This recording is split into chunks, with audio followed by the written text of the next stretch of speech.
Hello, everybody. Welcome to this segment of Cat Sports Broadcasting.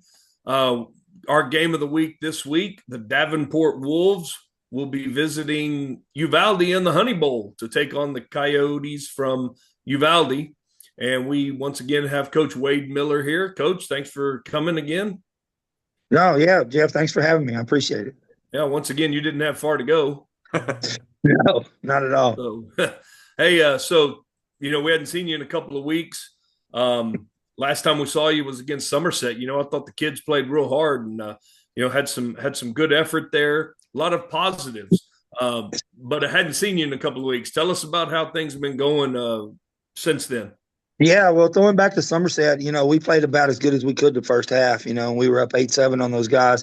And I felt like we left 2 touchdowns off the board that if we get those things, we've got a fighting chance. And it looks like Somerset could end up second in their district. They gave Davenport all they wanted last week. So, yeah, I thought we played really well. Yeah, the last couple of weeks have been, we had our bye week, and I got the chance to go see my daughter up at A&M, go to an Aggie game. That was nice to get some people healthy. And then, we go into Canyon Lake, and it's a 3-hour bus ride. And I thought we played fairly well. We had one 16-play drive. We have a 17-play drive.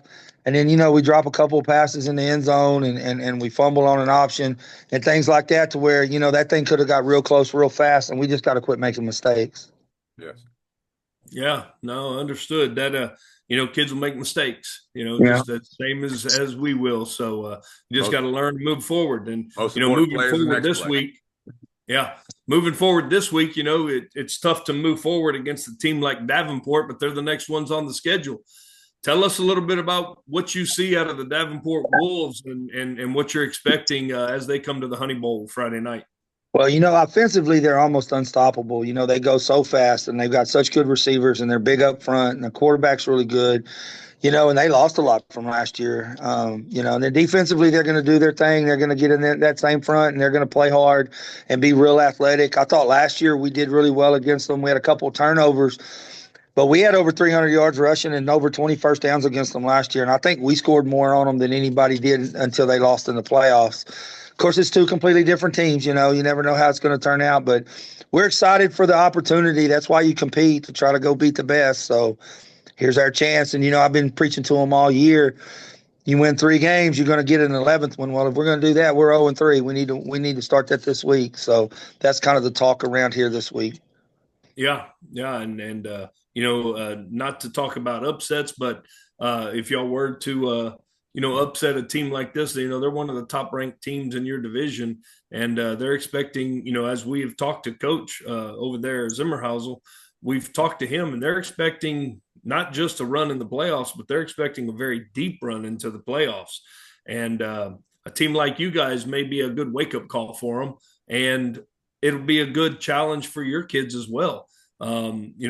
You want to play games like this because you want your kids to understand this is the level we want to get to. Yeah, man, and it seems like everywhere I've been. When I was at Woodsboro, we were in Falls City's district.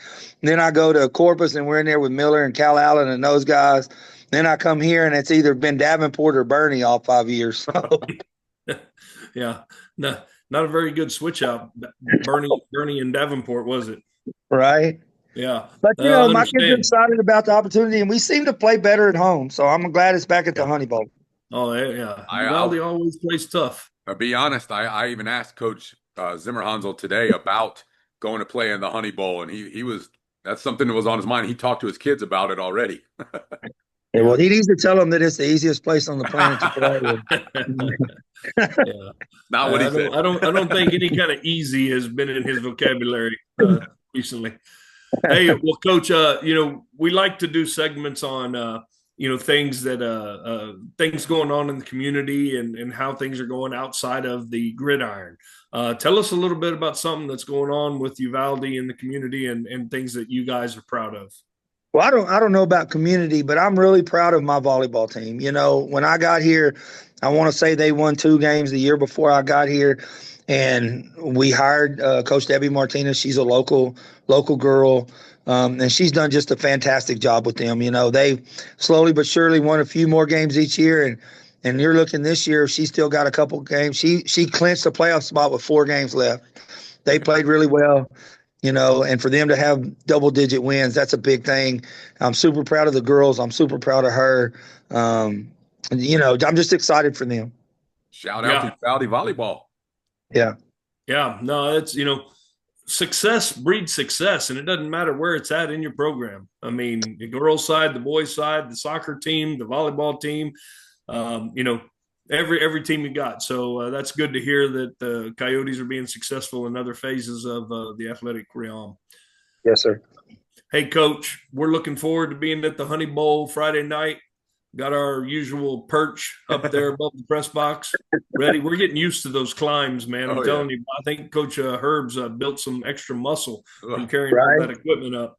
But we're looking forward to another trip to the Honey Bowl, and we're going to see you again the following week when y'all go to Pleasanton. So, what? Well, actually, we're going to see you the next 3 weeks. Yeah, big shout out to my boy over in Pleasanton, man. That was a big win for them the other night. I was happy for him. Well, let me tell you, I don't know if you watched any of our broadcasts, but it was a fun broadcast. I mean, we knew that they were underdogs going in, but those kids played well and had a few things go their way.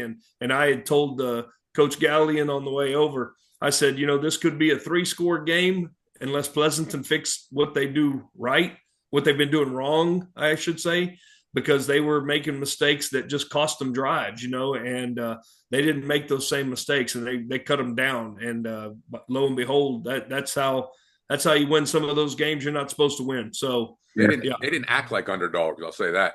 Absolutely. What's crazy, no matter what happens this week, if we end up somehow pulling one off against Pleasanton, I think that's going to be a really competitive game. Oh, yeah. Then the 4th place team in our district, there could be 3 of us tied at 2-4 going into that deal. Oh, that'd be awesome, wouldn't it? What do y'all do with district if that happens? It goes positive, negative points. So then if we all 3 beat each other, I think it would be us, them, and Fredericksburg. Okay. Right. Yeah, that was the speech in athletics today, I promise you. Yeah. Oh, good. All right, Coach. Hey, we look forward to see you Friday night. Thanks again. Thanks, guys. Appreciate it. Thank you.